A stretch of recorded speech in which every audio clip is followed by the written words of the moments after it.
हम आज कबीर जी की जयंती के उपलक्ष्य पर आज हमने कोटा, जो कि शिक्षा की काशी है, जहाँ से लाखों बच्चे प्रेरणा लेकर के यहाँ से जाते हैं, तो एक युग प्रवर्तक जिनका जन्म उत्सव है, तो आज हम कोटा कबीर आश्रम पर यहाँ पर आए हुए हैं, जहाँ हम परम पूज्य सदगुरु प्रभाकर साहिब से आपको रूबरू कराने वाले हैं और बताने वाले हैं कि किस तरह आज का एक विशाल सत्संग और विशाल कार्यक्रम रखा गया।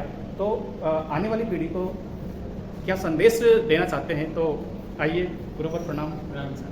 तो गुरु जी, मैं आपसे ये कहना चाहता हूँ कि आज 627वें जन्मदिन है, तो उस उपलक्ष्य पर हमने आज किस तरह के कार्यक्रम यहाँ पर रखे हैं और उसका उद्देश्य क्या है और लोगों को किस तरह की इससे जागृति मिलने वाली है।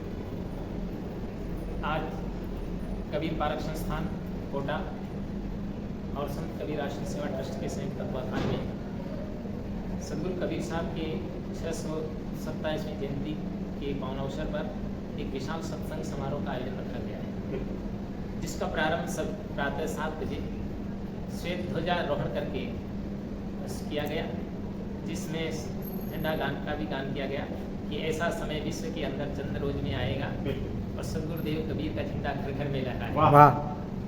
बहुत अच्छा। तो इस प्रकार से झंडा गान करके सैकड़ों की तादाद में लोग उस समय ध्वजारोहण के समय में मौजूद रहे और कबीर साहब का एक ध्वजारोहण के पश्चात पुनः 8 बजे से 11 बजे तक संत विद्वानों के प्रवचन और भजन हुए, जिसमें सबने जो तो मानवता का संदेश दिया, क्योंकि संत कबीर साहब एक मानवतावादी संत हुए हैं। उन्होंने देश में शांति, सद्भाव, सौहार्द कायम रखने के लिए अपना संदेश दिया था।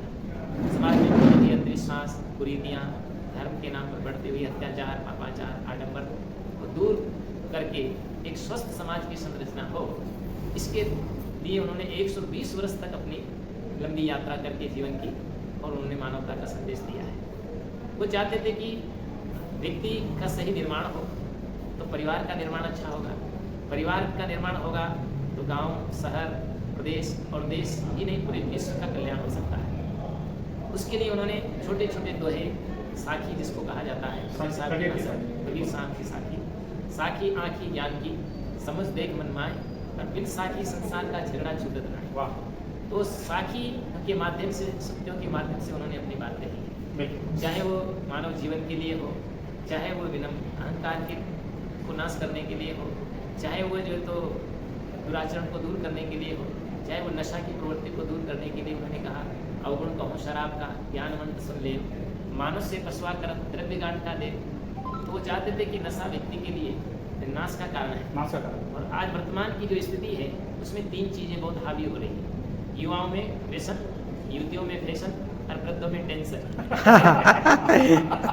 इन तीनों का निराकरण की बहुत महती आवश्यकता है, क्योंकि युवा पीढ़ी जो है तो नशा की गर्त में चले जा रहे हैं और उससे वो अपना जीवन बर्बाद कर रहे हैं, परिवार को बर्बाद कर रहे हैं, संपत्ति का विनाश हो रहा है, स्वास्थ्य उनका खराब हो रहा है और वो तन मन और धन से बर्बाद होकर के उनके पास कोई रास्ता नहीं दिखाई देता है, इसलिए उनको आत्महत्याओं के लिए कदम उठाने पड़ रहे हैं। इसलिए उनको जागरूक करने के लिए कबीर साहब ने जो है तो अपना संदेश दिया है।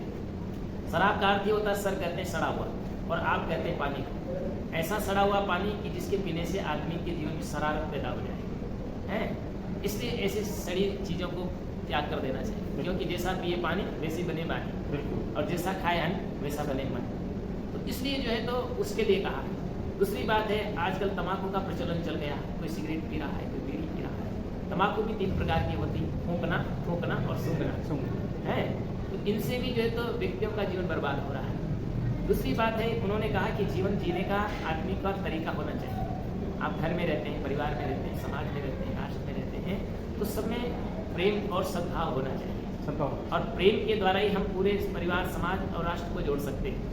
मैंने तो जिंदगी की मौज में लिखा भी है कि राष्ट्र का निर्माण करना, प्रेम का प्याला पियो, स्वार्थ की जंजीर तोड़ो, एकता से सब जियो, ज्ञान का दीपक जलाओ मधुरतम व्यवहार से और देश का कल्याण हो जग में जियो, ऐसे जियो।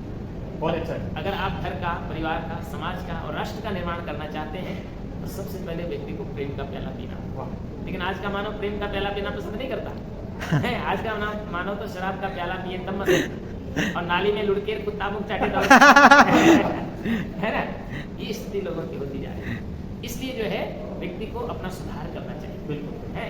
और इस मनुष्य जीवन में व्यक्ति को सुधार कैसे आएगा, उसके लिए संतों का दर्शन, सत्संग, उनकी वाणियाँ और आध्यात्मिक चिंतन की ओर उसको आगे बढ़ना पड़ेगा। बिल्कुल उसके लिए 3 साधन है, सत्संग, स्वाध्याय और आत्मचिंतन आत्मचिंतन और सेवा की भावना। सत्संग, सेवा, साधना, सत्पुरुषों का संग, और ये चारों करते तुरंत मोह निशा को भंग वाह है। इसलिए जीवन में हम सत्संग करें, साधना करें, सेवा करें और आत्मचिंतन करके अपने जीवन को स्वस्थ और मस्त रख सकते हैं। बिल्कुल।